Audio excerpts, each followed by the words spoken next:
ভারতের সরকারের স্টেটমেন্টের পর বাংলাদেশের সরকার যেভাবে ডক্টর জাকির নায়েকের আশাকে ক্যান্সেল করলো তা প্রমাণ করে এই দেশের কোনো মেরুদণ্ড নাই।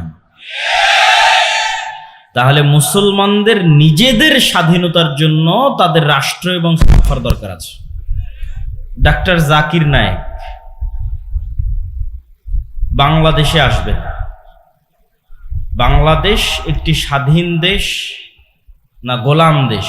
ইসলামী রাষ্ট্র এবং খেলাফার কেন প্রয়োজন একদম চাক্ষুষ উদাহরণ নেন। হলি আর্টিজানে হামলা হলো, বাংলাদেশে পিস টিভি বন্ধ হয়ে গেল। কাদের ইশারায় পিস টিভি বন্ধ হয়ে গেল? পার্শ্ববর্তী দেশের ইশারায় পিস টিভি বন্ধ হয়ে গেল। তাহলে বাংলাদেশ কি স্বাধীন? স্বাধীন না। জুলাই এবং আগস্ট পরবর্তী বিপ্লবের পর মানুষ মনে করলো যে হ্যাঁ, বাংলাদেশ এবার স্বাধীন হবে। কিন্তু ডক্টর জাকির নায়েকের বিষয়ে ভারতের সরকারের স্টেটমেন্টের পর বাংলাদেশের সরকার যেভাবে ডক্টর জাকির নায়েকের আশাকে ক্যান্সেল করলো তা প্রমাণ করে এই দেশের কোনো মেরুদণ্ড নাই। তাহলে মুসলমানদের নিজেদের স্বাধীনতার জন্য তাদের রাষ্ট্র এবং সরকার দরকার আছে। আপনি স্বাধীনভাবে দাওয়াতি কাজ করবেন, স্বাধীনভাবে সালাত আদায় করবেন, স্বাধীনভাবে আপনার দিনের সকল বিষয় পালন করবেন। এটা কখনোই পূর্ণাঙ্গ রূপে, পরিপূর্ণ রূপে ইসলামী রাষ্ট্র ছাড়া পালন করা সম্ভব নয়। আর ইসলামও এমন একটি দিন যে দিন শুধুমাত্র মানুষের ব্যক্তি জীবনের মধ্যে সীমাবদ্ধ নয়। স্বয়ং নবীদের মধ্যে 3 জন নবীকে আল্লাহ সুবহানাহু ওয়া তাআলা, বা বলা যায় 4 জন নবীকে আল্লাহ সুবহানাহু ওয়া তাআলা রাষ্ট্র ক্ষমতা দিয়েছিলেন। দাউদ আলাইহিস সালাতু ওয়াস সালামকে রাষ্ট্র ক্ষমতা দিয়েছেন, সুলাইমান আলাইহিস সালাতু ওয়াস সালামকে রাষ্ট্র ক্ষমতা দিয়েছেন, ইউসুফ আলাইহিস সালাতু ওয়াস সালামকে রাষ্ট্র ক্ষমতা দিয়েছেন, মুহাম্মদ সাল্লাল্লাহু আলাইহি ওয়াসাল্লামকে রাষ্ট্র ক্ষমতা দিয়েছেন। আর যেহেতু আল্লাহ ইসলামকে পূর্ণ করেই ছাড়বেন, আল্লাহু মুতিম্মু নূরি ইউরিদুনা লিইউতফিউ নূরাল্লাহি বিআফওয়াহিহিম ওয়াল্লাহু মুতিম্মু নূরিহি ওয়ালাউ কারিহাল কাফিরুন। এই ইসলাম, এই দ্বীন হচ্ছে আল্লাহ সুবহানাহু ওয়া তাআলার নূর। আল্লাহ সুবহানাহু ওয়া তাআলা এটিকে পূর্ণতা দিবেন। তো পূর্ণতা দেওয়ার জন্য সার্বিকভাবে পূর্ণতা পেতে হবে। শুধু ব্যক্তিগত জীবনে সালাত দিয়ে, শুধু সামাজিক জীবনে যাকাত দিয়ে এই দিনের পূর্ণাঙ্গ পরিপূর্ণতা অর্জন সম্ভব নয়। এই দিনের পূর্ণাঙ্গ পরিপূর্ণতা অর্জন তখনই সম্ভব যখন মানব জীবনের প্রত্যেকটা সেক্টরে, মানব জীবনের প্রত্যেকটা বিভাগে ইসলাম পরিপূর্ণরূপে প্রতিষ্ঠিত হবে। তখনই ইসলাম দ্বীন হিসেবে একটা যে complete code of life, life style হিসেবে পৃথিবীর সর্বশ্রেষ্ঠ জীবন ব্যবস্থা তা প্রমাণিত হবে। দেখেন, মানুষের ন্যায় বিচার কত দরকার, মানুষের সত্যবাদিতা কত দরকার। আজকে গণতন্ত্র কিভাবে এসেছে, আজকে সমাজতন্ত্র কিভাবে এসেছে, সেকুলারিজম কিভাবে এসেছে, ধর্মনিরপেক্ষ মতবাদ, একটু যদি ব্যাকগ্রাউন্ডটা দেখেন, পিছনের ইতিহাস, তাহলে আপনার কাছে স্পষ্ট হবে যে আশাটা কতটা বাস্তব ছিল, কিন্তু ভুল রাস্তায় চলে গেছে। তো আশাটা বাস্তব কিভাবে ছিল? দেখবেন বই পুস্তকে লিখবে যে মধ্যযুগীয় অন্ধকার বা অন্ধকারাচ্ছন্ন মধ্যযুগ বা বর্বর মধ্যযুগ। তো মানুষ মনে করে যে বর্বর অন্ধকারাচ্ছন্ন মধ্যযুগ, তার মানে হয়তো সবই অন্ধকারাচ্ছন্ন মধ্যযুগ। যেমন বিজ্ঞানীরা, সমাজ বিজ্ঞানের ইতিহাস লেখে যে একটা ছিল প্রস্তর যুগ, একটা ছিল অমুক যুগ, তুমুক যুগ, বিবর্তনের মাধ্যমে অনেক পরে এসে মানুষ সভ্য হয়েছে। এগুলো সব ডাহা, মিথ্যা কথা। একদম সৃষ্টি জগতের প্রথম দিন থেকে আদম আলাইহিস সালাতু ওয়াস সালাম সম্পূর্ণরূপে সবচেয়ে শিক্ষিত, সবচেয়ে জ্ঞানী, সবচেয়ে সভ্য মানুষ। কিন্তু এগুলো সব বানোয়াট ইতিহাস। তো ঠিক মধ্যযুগ বলে মনে হয় যে কি এক অন্ধকারাচ্ছন্ন পৃথিবীতে ছিল। এই মধ্যযুগের অন্ধকারটা মূলত ইউরোপের অন্ধকার। 1500 শতক থেকে নিয়ে 1800 শতক যদি আমরা কল্পনা করি, বা 1000 থেকে নিয়ে 1700 শতক যদি কল্পনা করি যে ইউরোপের মধ্যযুগ, তাহলে ইউরোপ ছিল অন্ধকারে। কিন্তু তখন মুসলমানদের অন্ধকার যুগ নয়, মুসলমানেরাই তো পৃথিবীতে শিক্ষা এবং সভ্যতা নিয়ে এসেছে। মুসলমানদের কোনো সমস্যা ছিল না, মুসলমানদের কোনো প্রবলেম ছিল না, সমস্যা ছিল ইউরোপের মানুষের। কিন্তু তারাও তো মানুষ, যেহেতু তারা সমস্যার মধ্যে পড়েছে, তারা তো সমাধান খুঁজবে। সুতরাং তাদের সমাধান খোঁজার চেষ্টা করাটা লজিক্যাল। তো ইউরোপের মানুষেরা কি সমস্যায় পড়েছে? ইউরোপে চার্চগুলো, খ্রিস্টানদের চার্চগুলো এতটাই পাওয়ারফুল ছিল, পাদ্রীভিত্তিক রাষ্ট্র ব্যবস্থা এতটাই জালেম ছিল, ধর্মকে কেন্দ্র করে মানুষকে এমনভাবে কুক্ষিগত করা হয়েছে, পাদ্রীদের কাছে মানুষের অধিকার, মানুষের জমি, মানুষের সম্মান এমনভাবে কুক্ষিগত রাখা হয়েছে যে ন্যূনতম জ্ঞানের চর্চার জন্য মানুষের ফাঁসি হয়েছে ইউরোপে। এই জন্য তারা বলে অন্ধকার যুগ। মুসলমানেরা তো জন্ম থেকে জ্ঞান চর্চা করে, ইউরোপেরাও জ্ঞান মুসলমানদের কাছে শিখেছে। যখন লন্ডনের রাজপথে মানুষ কোথায় পায়খানা করবে সেটার জন্য আলাদা জায়গা ছিল না, তখনও স্পেনের রাজধানী কর্ডোভার রাস্তায় লাইট জ্বলত, লাইব্রেরিতে মানুষ জ্ঞান অর্জন করত, বড় বড় বিশ্ববিদ্যালয় ছিল।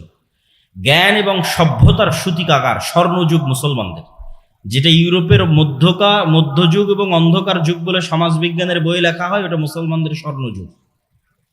কিন্তু যেহেতু এখন সারা বিশ্বে তারাই সবচেয়ে উন্নত, ফলত তাদের ইতিহাসই পড়া হয়।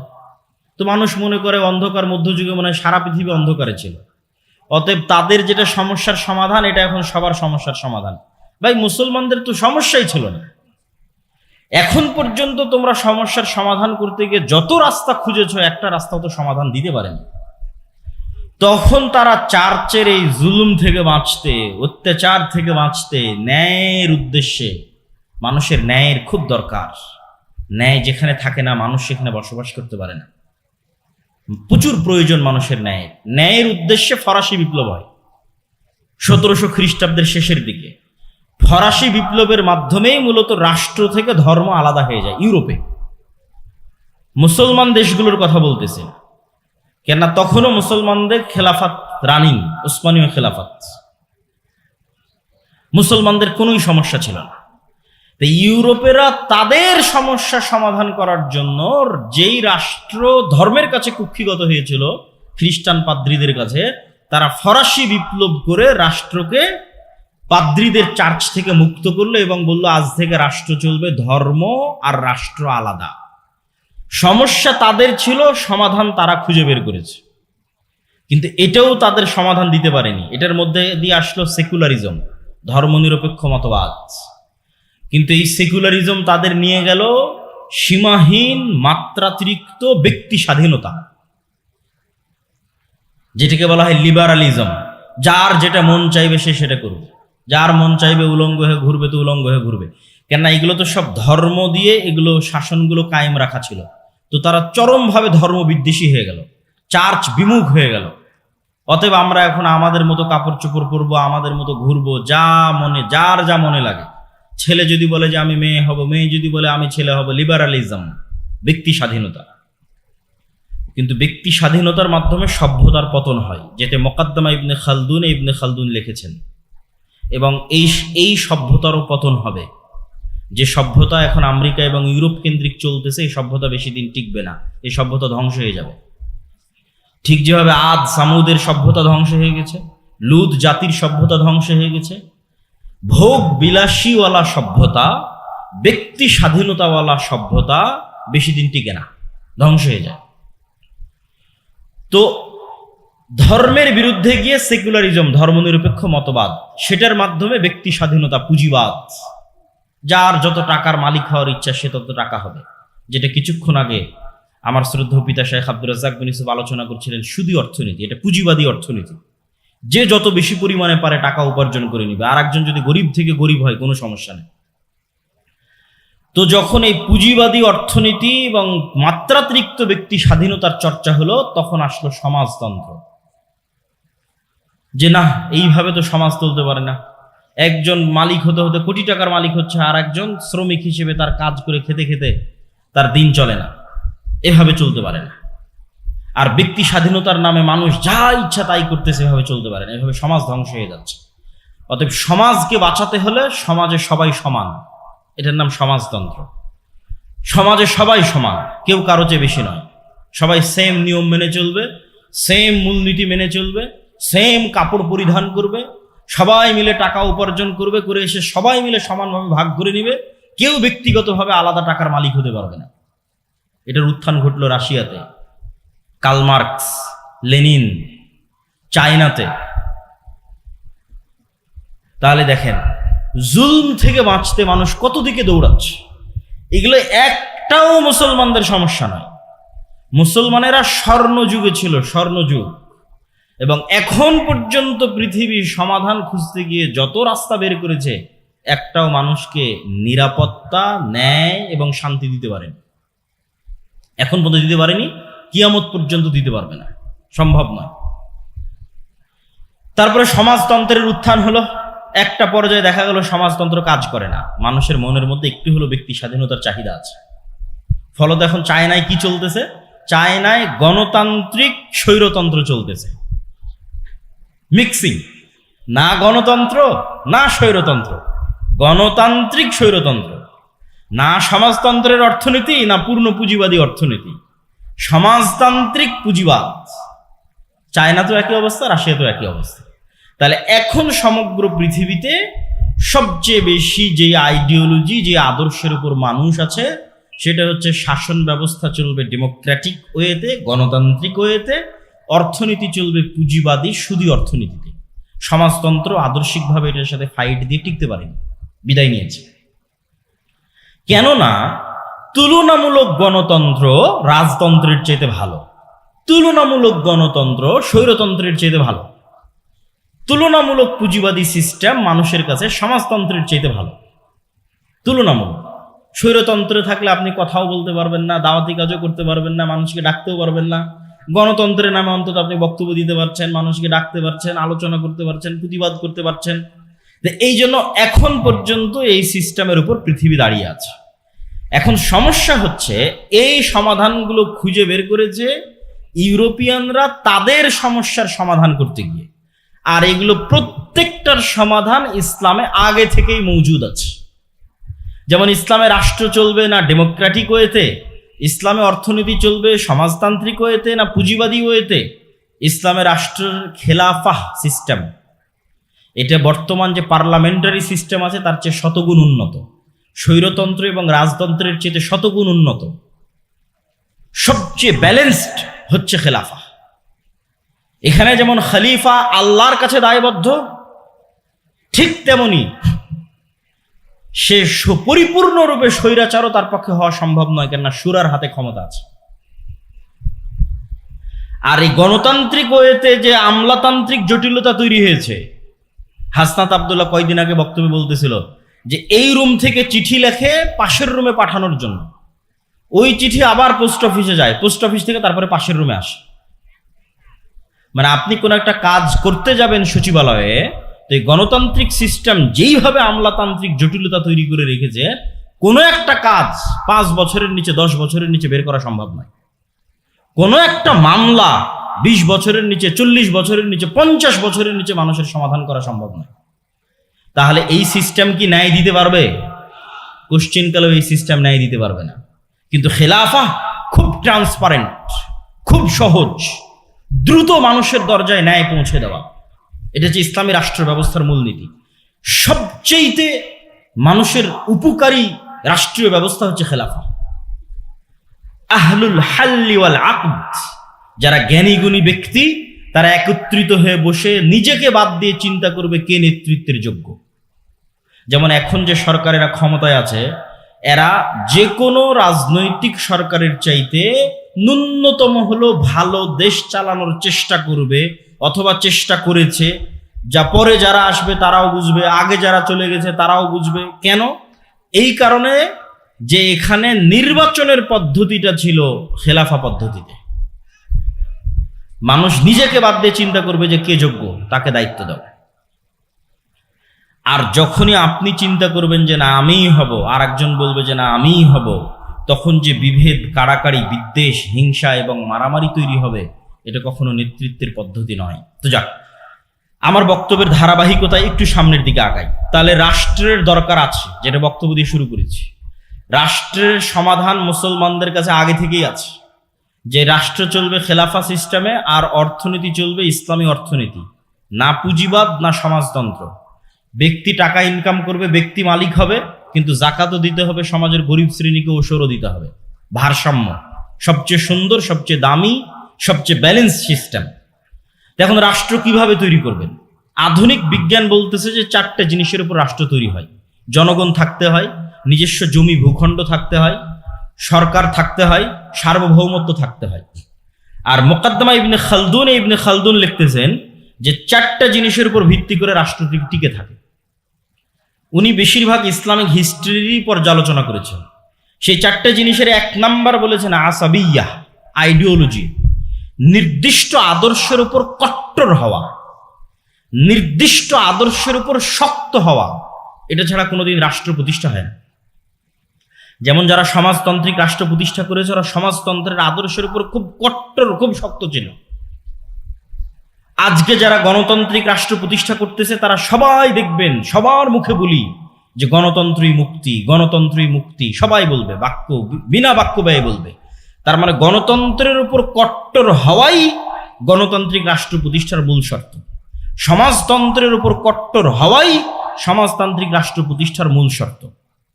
আজকে ইসরায়েলেরা রাষ্ট্র প্রতিষ্ঠা করেছে ইহুদিবাদের উপর কট্টর হওয়ার মাধ্যমে। আজকে হিন্দুরা রাষ্ট্র প্রতিষ্ঠা করেছে হিন্দুত্ববাদী আদর্শের উপর কট্টর হওয়ার মাধ্যমে। তো মুসলমানেরা একদিনে রাষ্ট্র তৈরি করতে পারবে, ইসলামী রাষ্ট্র। শুধু বলতে হবে যে হিন্দুরা যেমন সাহস করে বলতে পেরেছে যে না, আমাদের হিন্দুত্ববাদ কি আমরা রাষ্ট্রে প্রতিষ্ঠা করব, মুসলমানদেরকে সাহস করে বলতে হবে যে না, আমরা কট্টরভাবে ইসলামে বিশ্বাসী এবং রাষ্ট্রে ইসলাম প্রতিষ্ঠা করব। যখন কট্টরভাবে বলতে পারবেন, সেদিন রাষ্ট্র প্রতিষ্ঠা হয়ে গেছে। আসাবিয়া, খুব শক্ত হতে হবে নিজের দিনের উপর, নিজের ধর্মের উপর। এটাই স্বাধীনতা, এটাই ইসলামী রাষ্ট্র প্রতিষ্ঠার মূল শর্ত। এবং উখুওয়াত, ভ্রাতৃত্বও তৈরি হবে মানুষের ইসলামিক আইডিওলজির উপর ভিত্তি করে, কালিমাত লা ইলাহা ইল্লাল্লাহর উপর ভিত্তি করে। 2 নম্বরে উনি বলছেন রাষ্ট্র প্রতিষ্ঠার জন্য ন্যায় লাগবে। রাষ্ট্র টিকে থাকে ন্যায়ের উপর ভিত্তি করে। কেন? রাষ্ট্রের বিচারকরা, রাষ্ট্রের সরকারেরা মূলত আল্লাহ সুবহানাহু ওয়া তাআলা যে দায়িত্ব পালন করে থাকেন, সেই দায়িত্ব পালনের কাজ করে। আল্লাহ বিচার করবেন, তিনি সকল বিচারকের বিচারক, বিচার করা তার দায়িত্ব, পৃথিবী পরিচালনা করা তার দায়িত্ব। তাহলে সাময়িকভাবে যখন আপনি রাষ্ট্র ক্ষমতার মালিক, তখন আপনি কি কুলিল্লাহুম্মা মালিকাল মুলকি তুতিল মুলকা মান তাশা, আল্লাহর এই বিশাল রাজত্বের মধ্যে ন্যূনতম রাজত্বে সামান্য সময়ের জন্য আল্লাহ আপনাকে দিল। মানে যেটা আল্লাহ সুবহানাহু ওয়া তাআলার গুণ, যে উনি রাজাধিরাজ, মালিকাল মুলক তুতিল মুলকা মান তাশা, ওই গুণ থেকে ন্যূনতম একটা গুণের আল্লাহ সুবহানাহু ওয়া তাআলা সামান্য সময়ের জন্য পৃথিবীর একটা সামান্য অংশের সামান্য ক্ষমতা আল্লাহ সুবহানাহু ওয়া তাআলা আপনার হাতে দিলেন।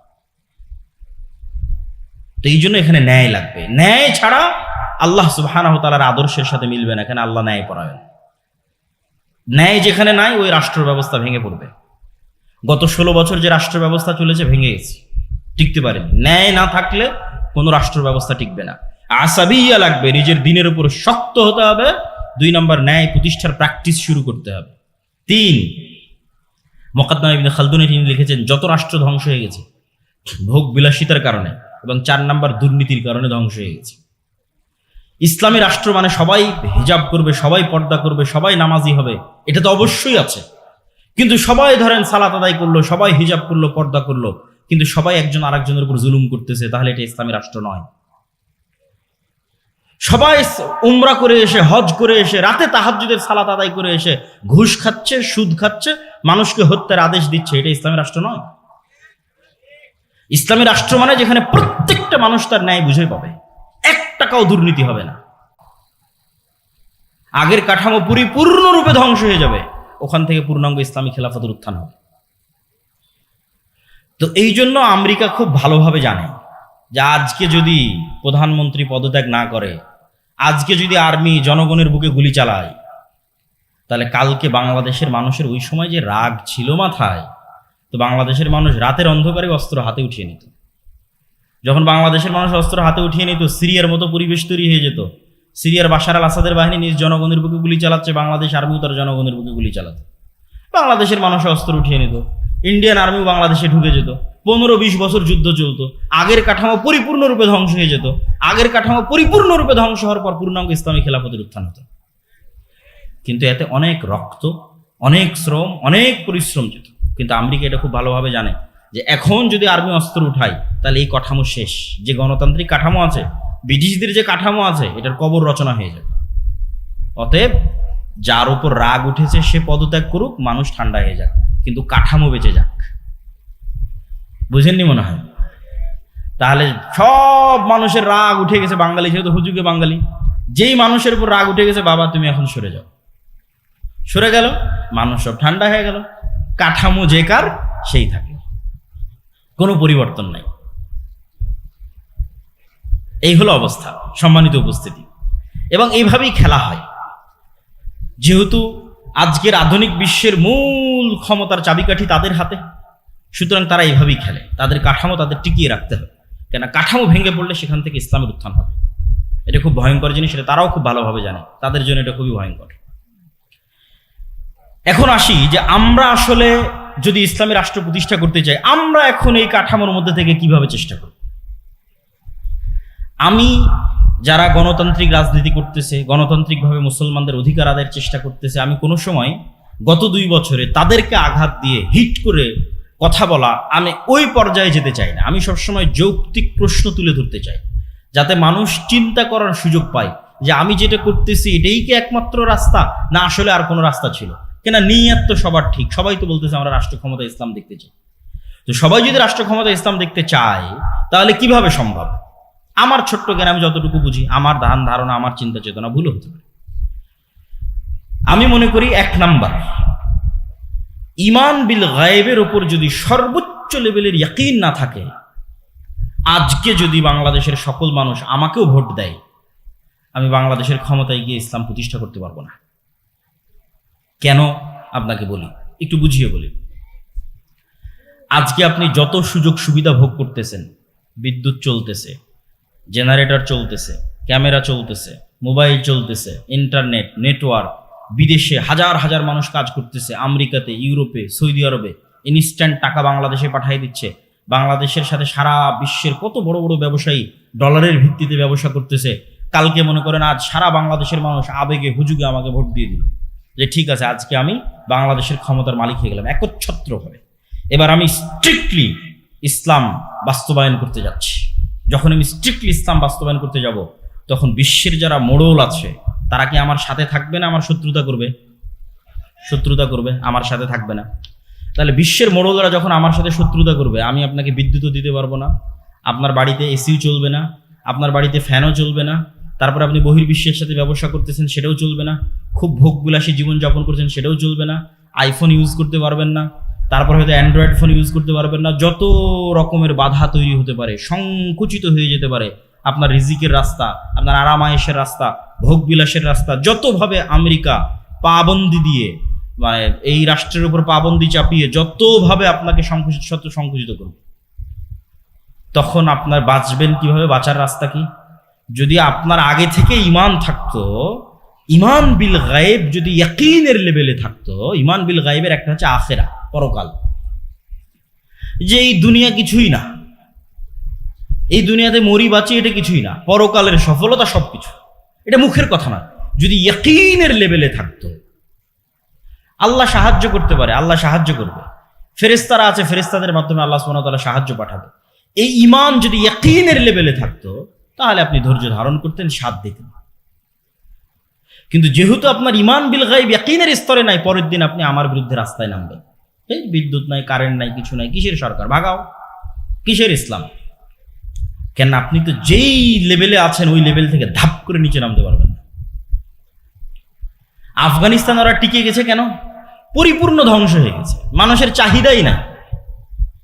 40 বছর থেকে যুদ্ধ চলতে চলতে মানুষের চাহিদাই নাই। কোনো মতে যদি জীবনের নিরাপত্তা পাওয়া যায়, কোনো মতে যদি ন্যায় বিচারের নিরাপত্তা পাওয়া যায়, সেটাই আমাদের জন্য যথেষ্ট। তখন টিকে গেছে। তাহলে ঈমান বিল গায়ব লাগবে ইয়াকিনের স্তরে, অন্তত 90% মানুষের। তো মানুষের যতক্ষণ ঈমান ঠিক না হবে ততক্ষণ আমি ক্ষমতায় গেলেও এদেশে ইসলাম চালাতে পারবো না, এদেশে ইসলাম প্রতিষ্ঠা এবং পরিচালিত করতে পারবো না। কম্প্রোমাইজ করতে হবে, কেন মানুষের ঈমান নাই, ঈমান নষ্ট হয়ে গেছে। এই জন্য আল্লাহর পথে যাত্রা এই বইটা পড়তে হবে। এটা কিন্তু আমার অনুভূতি থেকে লেখা, যে জুলাই পরবর্তী যখন সব ঘরানার আলেম ওলামা দল সংগঠন ইসলামী সবার সাথে যখন উঠা বসা করার সুযোগ হলো, তখন আমি নিজে রিয়েলাইজ করলাম যে ঈমান বিল গায়বে মুসলমানদের বিশ্বাস নেই। এমনি মুসলমানরা মুখে বলে আল্লাহর উপর বিশ্বাস, ফেরেশতার উপর বিশ্বাস, পরকালের উপর বিশ্বাস, বাস্তবে নাই। এবং লাস্ট গত কয়েকদিন এটার উপরই আমার বক্তব্য আছে, যদি কারো বক্তব্য দেখার সুযোগ থাকে অথবা আগামীকাল যদি কথা বলার সুযোগ হয়, তখন ঈমান বিল গায়বের উপর ইয়াকিনের লেভেলে ঈমান বিল গায়বের বিশ্বাস নিয়ে যাবে। 2, ঈমান বিল গায়েবের সবচেয়ে বড় বিষয় হচ্ছে আল্লাহর শক্তি, আল্লাহর ক্ষমতার উপর ভরসা। মুসা আলাইহিস সালাম জীবনেও তার দুনিয়াবী শক্তি দিয়ে ফেরাউনের সাথে জিততে পারবে না।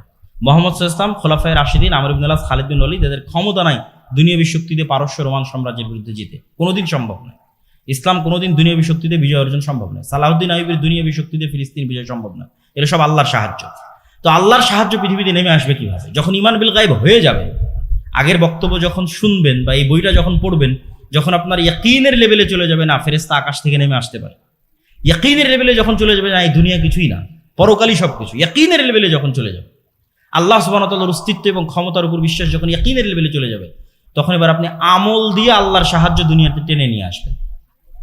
আর পৃথিবীতে আল্লাহর সাহায্য টেনে নিয়ে আসার সবচেয়ে শক্তিশালী টেকনোলজিগুলো মুসলমানদের কাছে আছে। এটাই মুসলমানদের বিজয়ের রাস্তা। যেমন আল্লাহর সাহায্য পৃথিবীতে টেনে নিয়ে আসার সবচেয়ে বড় শক্তিশালী টেকনোলজি সালাত, 5 ওয়াক্ত সালাত, রাতের সালাত, এগুলো আল্লাহর আসমানি সাহায্যকে পৃথিবীতে টেনে নিয়ে আসে। এই জন্য যুদ্ধের মাঠেও একদল মুজাহিদ যুদ্ধ করবে আর একদল মুজাহিদ সালাত আদায় করবে। দুনিয়াবি লজিকে এটা টিকে না, কিন্তু যখন ঈমান বিল গায়ব থাকবে তখন ওটাই বাস্তব। কেন ওই সালাত তো আল্লাহর সাহায্য আসমান থেকে টেনে নিয়ে আসবে। আল্লাহর সাহায্য ছাড়া মুসলমানদের বাঁচার কোনো রাস্তা নাই। তো আপনার আমল আল্লাহর সাহায্য টেনে নিয়ে আসবে। সালাত পৃথিবীর সবচেয়ে শক্তিশালী টেকনোলজি, যা আল্লাহর সাহায্য আসমান থেকে টেনে নিয়ে আসতে পারে, আর রাতের সালাত তার চেয়েও বেশি পাওয়ারফুল। আর 2 নম্বর হচ্ছে সাউন্ড টেকনোলজি। সাউন্ড টেকনোলজির ন্যূনতম জ্ঞান আল্লাহ সুবহানাহু ওয়া তাআলা সুলাইমান আলাইহিস সালাতু ওয়াস সালামকে দিয়েছিলেন। সাউন্ড টেকনোলজি মানে হচ্ছে এরা সবাই সব কথা বুঝে, এই কাঠও কথা বুঝে, এটাও কথা বুঝে, এটাও কথা বুঝে, শুধু বুঝে না, এরা কথা বলতেছে, এরা সবাই কথা বলতে পারে। ইউসাব্বিহু লিল্লাহি মা ফিস সামাওয়াতি ওয়া মা ফিল আরজ, আসমান জমিন এবং তার মধ্যে যা কিছু আছে সব আল্লাহর তাসবিহ পাঠ করে। তো এইটার ন্যূনতম জ্ঞান সুলাইমান আলাইহিস সালামকে দেওয়া ছিল, যে পাখি কি বলতেছে সুলাইমান আলাইহিস সালাম বুঝতেন, উনি আবার পাখির সাথে কথা বলতে পারতেন। তো আল্লাহ আসমান জমিন সৃষ্টি করেছে কুন ফায়াকুন সাউন্ড দিয়ে। আল্লাহ পৃথিবী আসমান জমিন ধ্বংস করবে ইসরাফিলের বাঁশির আওয়াজ, সাউন্ড দিয়ে। সাউন্ড টেকনোলজি সবচেয়ে পাওয়ারফুল। তো এই সবচেয়ে পাওয়ারফুল জিনিসটা মুসলমানদের কাছে দেওয়া আছে। এই জন্য সর্বশ্রেষ্ঠ মুজিজা হচ্ছে কোরআন। কেননা কোরআন কার সাউন্ড বলেন তো? কোরআন কার আওয়াজ? এটা আল্লাহর আওয়াজ, আল্লাহর সাউন্ড, এই সবচেয়ে পাওয়ারফুল। এবং জিকির প্রভাব সৃষ্টি করে, কেন এগুলো সব কিছু সাউন্ড বুঝে এবং ফিল করতে পারে। যেমন ওয়েভ, আমরা যে আমার ওয়েভের মধ্যে দিয়ে আমার সাউন্ড লাইভে আমেরিকায় বসে মানুষ শুনতেছে, এটা ওয়েভের মধ্যে দিয়ে ভেসে আমেরিকা যাচ্ছে। ওই ইসরায়েল তার ওয়েভ অন করে দিয়ে মোবাইলের বিস্ফোরণ ঘটাচ্ছে, ইরানের বিজ্ঞানীদের রুমের মধ্যে বিস্ফোরণ হয়ে যাচ্ছে, কেন ওই ওয়েভটা মোবাইল রিসিভ করতেছে। তো মোবাইল যেমন ওয়েভ রিসিভ করে, এই মোবাইল সাউন্ডও বুঝে। এই জন্য জিকির সবচেয়ে পাওয়ারফুল, কোরআন সবচেয়ে পাওয়ারফুল। এই জন্য কিয়ামতের পূর্ব মুহূর্তে মুসলমানদের তাকবীর ধ্বনিতে শহর বিজয় হয়ে যাবে। তাহলে মুসলমানেরা যখন আমলের মাধ্যমে আল্লাহর সাহায্যকে আসমান থেকে টেনে নিয়ে আসবে আর ঈমান বিল গায়ব ইয়াকিনের লেভেলে চলে যাবে, 3 নাম্বার প্রকৃত নেতৃত্বের বিকাশ লাগবে। সবই করলাম, ঈমান আছে, আমল করলাম, কিন্তু প্রকৃত নেতৃত্বের বিকাশ হলো না। বানু ইসরাইলদের মধ্যে প্রকৃত নেতৃত্বের বিকাশ হয়নি। মুসলমানদের ইউরোপীয় উপনিবেশের 200 বছর শাসনের কারণে মুসলমানদের নেতৃত্বের চরিত্র ধ্বংস হয়ে গেছে। নাই, কোনো মুসলমানের মধ্যে ইল্লা মান রাহিমা রাব্বি নেতৃত্বের চরিত্র নাই। সব মুসলমান নামাজ পড়তেছে, যাকাত দিচ্ছে, রোজা রাখতেছে, মুখে ঈমানের কথা বলতেছে, কিন্তু সবাই মুনাফিক। লাম ইয়াদখুলিল ঈমান ফি কুলুবিহিম, কলবে ঈমান ঢোকেনি। যখনই কথা বলে মিথ্যা বলে। ওইদা ওয়াদা আখলাফা, ওয়াদা করলে ভঙ্গ করে। ওইদা তুমি না খানা, দায়িত্ব দিলে আমানতের খেয়ানত করে। এই স্বভাবগুলো কোথায় থেকে পেয়েছে? এগুলো বানু ইসরাইলদের স্বভাব। ইউরোপীয় উপনিবেশে গোলামির মাধ্যমে স্বভাবগুলো অর্জন করেছে। আর বানু ইসরায়েলেরা ফেরাউনের গোলামি করে স্বভাব অর্জন করেছে। মুসা আলাইহিস সালামও যদি বানু ইসরায়েলদের সাথে বড় হতো, মুসা আলাইহিস সালাম এরকম হয়ে যেত। এই জন্য আল্লাহ মুসা আলাইহিস সালামকে ন্যায় পরায়ণতা, সত্যবাদিতা, আমানতদারিতার নেতৃত্বের মৌলিক গুণের উপর বড় করার জন্য ফেরাউনের বাড়িতে বড় করেছে। কেন? ফেরাউনের বাড়িতে রিজিকের সংকট ছিল না, মারামারি ছিল না, কাটাকাটি ছিল না, হিংসা ছিল না, বিদ্বেষ ছিল না। প্রিন্স যেভাবে বড় হয় সেভাবে বড় হবে। তাহলে জন্মগত স্বভাবের উপর বড় হবে, জন্মগত সত্যবাদিতা, ন্যায় পরায়ণতা, আমানতদারিতার উপর বড় হবে। আর গোলাম মারামারি করবে, কাটাকাটি করবে, হিংসা করবে, বিদ্বেষ করবে, সে তো নেতা হতে পারবে না। এই জন্য ইউরোপিয়ানরা ডেমোক্রেসিকে, গণতন্ত্রকে আরো জিইয়ে রেখেছে মুসলিম দেশগুলোতে, যারা মুসলমানদের মধ্যে যাতে কোনোদিন প্রকৃত নেতার আবির্ভাবই না হয়। কেননা যখনই গণতান্ত্রিক রাজনীতিতে অংশগ্রহণ করবেন, আরেকজনের বিরুদ্ধে বলবেন, মিথ্যা বলবেন, তারপরে হিংসা করবেন, বিদ্বেষ করবেন, তাহলে তো আপনি আল্লাহর দৃষ্টিতে প্রকৃত নেতা হতেই পারবেন না। ক্ষমতা তো আল্লাহ দিবে, তা আল্লাহর দৃষ্টিতে তো প্রকৃত নেতা হতে হবে, ক্ষমতা পাওয়ার যোগ্য হতে হবে। ঈমান বিল গায়ব আছে, ইয়াকিন আছে, আমাল আছে, কিন্তু প্রকৃত নেতৃত্বের বিকাশ হয়। প্রকৃত নেতৃত্বের বিকাশের জন্য সব নবী যেই গুণের উপর ছিলেন, সত্যবাদিতা, আমানতদারিতা, ন্যায় পরায়ণতা, সেই গুণের উপর আসা লাগবে আমাদেরকে। সত্যবাদিতা, ন্যায় পরায়ণতা, আমানতদারিতা, এইভাবে যখন কেউ এই গুণের উপর চলে আসবে, যেটা আল্লামা ইকবাল বলেছিলেন, সাবাক ফিরসে পার সাদাকাত কা, শুজাআত কা, আদালত কা, লিয়া জায়েগা তুঝসে কাম, দুনিয়া কি ইমামত কা। উনি গোটা ইউরোপ, আমেরিকা সব সফর করে দেখেছেন যে মুসলমানদের কোনো সমস্যাই নাই। কেন? উনি সব আইডিওলজি বুঝেন। কিরে, এরা তো গণতন্ত্রের পিছিয়ে ছুটতেছে, এরা সমাজতন্ত্রের পিছিয়ে ছুটতেছে, এর চেয়ে ভালো সমাধান তো মুসলমানদের কাছে আছে, তাহলে এরা পারতেছে না কেন? এগুলো সব উনি বুঝতেন। সব বুঝে উনি সামারি বের করলেন, মুসলমানদের কাছে এত সুন্দর নামাজ আছে, এত সুন্দর সালাত আছে, জিকির আছে, সবই আছে মুসলমানদের কাছে, এত সুন্দর পরিবার ব্যবস্থা আছে, পৃথিবীতে কোথাও নাই, তাও মুসলমানেরা মাজলুম কেন? তো সামারি বের হলো, মুসলমানদের নেতৃত্বের যোগ্যতা তৈরি হওয়ার সব রাস্তা ইউরোপিয়ানরা বন্ধ করে রেখে দিয়েছে। এরা পরস্পর মারামারি করবে, কাটাকাটি করবে, হিংসা বিদ্বেষ করবে, দুর্নীতি করবে, এই স্বভাবের উপর এদেরকে বড় করে। আফ্রিকায় সব বড় বড় মুসলিম দেশের রাষ্ট্রনেতারা টাকার কাছে বিক্রি হয়ে যায়। বাংলাদেশের নেতারাও দেখবেন যে টাকার কাছে, ক্ষমতার কাছে বিক্রি হয়ে যায়। পাকিস্তানের নেতারা বিক্রি হয়ে যায় কেন? কারো সত্যবাদিতা, ন্যায় পরায়ণতা, আমানতদারিতা নাই। তুমি বলেছো মুসলমানেরা তোমাদের কাছে সব আছে, তোমরা সত্য বলা শিখো, ন্যায় পরায়ণ হওয়া শিখো, আমানতদার হওয়া শিখো, আল্লাহ তোমাদেরকে পুনরায় পৃথিবীর নেতৃত্ব দিয়ে দিবে। বলেন ইনশাআল্লাহ। তাহলে ঈমান বিল গায়েব লাগবে, আল্লাহর সাহায্য আকাশ থেকে টেনে নিয়ে আসতে পারতে হবে, ঠিক আছে? আর আগের যে কাঠামো আছে, ওই কাঠামো পরিপূর্ণরূপে ধ্বংস হতে হবে, আর তার উপর প্রকৃত নেতৃত্বের আবির্ভাব হতে হবে, প্রকৃত নেতার আবির্ভাব হতে হবে। সম্মানিত উপস্থিতি, পরকালমুখী চিন্তা ছাড়া আপনি ধৈর্য ধারণ করতে পারবেন না, সবর করতে পারবেন না, আর সবর আর ধৈর্য ছাড়া রাষ্ট্র প্রতিষ্ঠা করতে পারবেন না। আল্লাহ সুবহানাহু ওয়া তাআলা আসহাবুল উখদুদের বর্ণনা দিয়েছে। বক্তব্যের শেষে কয়েকটা কোরআনের আয়াত বলে বক্তব্যের শেষের দিকে চলে যাব। আল্লাহ সুবহানাহু ওয়া তাআলা আসহাবুল উখদুদের বর্ণনা দিয়ে বলছেন, ওয়ামা নাকামু মিনহুম ইল্লা আন ইউমিনু বিল্লাহিল আজিজিল হামিদ। গর্ত খোঁড়া হয়েছে, আগুন জ্বালানো হয়েছে, মানুষ গর্তে ঝাঁপিয়ে পড়তেছে। তো আল্লাহ বলতেছে, এই মানুষগুলো গর্তে ঝাঁপিয়ে পড়তেছে বা এই মানুষগুলোকে আগুনে ফেলে দেওয়া হয়েছে কোনো কারণে নয়, শুধু একটাই কারণে, যারা আজিজুল হামিদ, মহাপরাক্রমশালী, আল্লাহর উপর বিশ্বাস রাখতো, শুধু এই কারণে আগুনে ফেলা হচ্ছে। আম হাসিবতুম আন তাদখুলুল জান্নাহ ওয়ালাম্মা ইয়াতিকুম মাসালুল লাযিনা খালাউ মিন ক্বাবলিকুম। তোমরা কি মনে করো জান্নাত এত সহজ, ইসলামী রাষ্ট্র প্রতিষ্ঠা হয়ে যাবে এত সহজ? অথচ অতীতের মানুষেরা যেরকম মাজলুম হয়েছে, তোমরা এরকম মাজলুম হবে না। তো এরকম মাজলুম হওয়ার জন্য যখন মানসিক প্রস্তুতি তৈরি হয়ে যাবে, তখন সেখান থেকে রাষ্ট্রের উত্থান হয়। এটাও ইবনে খালদুন লিখেছেন। ঠিক মুহাম্মদ সাল্লাল্লাহু আলাইহি ওয়াসাল্লাম যেভাবে করেছে সেভাবে রাষ্ট্রের উত্থান হয়। আসেন, আল্লাহর এই আয়াতগুলোর উপর যদি কেউ ভরসা রাখে, এই যে ঈমান বিল গায়ব ইয়াকিনের লেভেলে রাখে, কোরআনের উপর বিশ্বাস যদি কেউ ইয়াকিনের লেভেলে রাখে, তারপরে যদি সামনে আগায়, তাহলে এই আয়াতগুলো তাদের জন্য। ওয়ালাউ আন্নাহুম আকামুত তাওরাত ওয়াল ইনজিল ওয়া উনজিলা ইলাইহিম মির রাব্বিহিম। মানুষেরা যদি তাওরাতের কিছু অংশ, ইনজিলের কিছু অংশ, আপনার প্রতি যেটা অবতীর্ণ হয়েছে কোরআন, এই কোরআন যদি মানুষ পৃথিবীতে প্রতিষ্ঠিত করে ফেলতে পারত, তাহলে কি হতো? লা উকিলু লা আকালু মিন ফাওকিহিম ওয়া মিন তাহতি আরজুলিহিম। তাহলে তারা আসমান থেকে ওদের রিজিকের ব্যবস্থা করা হতো, মাটির নিচ থেকে ওদের রিজিকের ব্যবস্থা করা হতো। বলেন আল্লাহু আকবার। এটা আল্লাহর ওয়াদা। তা আমাদের তো ঈমান বিল গায়ব নাই, আল্লাহর শক্তি এবং ক্ষমতার উপর বিশ্বাস নাই, আল্লাহ ফেরেশতাদের সাহায্য করতে পারে সেটার উপর বিশ্বাস নাই। ফলত আমি তো এই রিস্কগুলো নিব না, আমি সবসময় কম্প্রোমাইজ করতে চাই। কম্প্রোমাইজ করতে করতে এই লেভেলেরও কম্প্রোমাইজ করবো যে যদি এখন যেখানে শিরক হচ্ছে সেই মন্দিরে যদি পাহারা দেওয়া লাগে, তাও পাহারা দিয়ে হলেও ক্ষমতায় যাব। কেননা ঈমান বিল গায়ব নাই।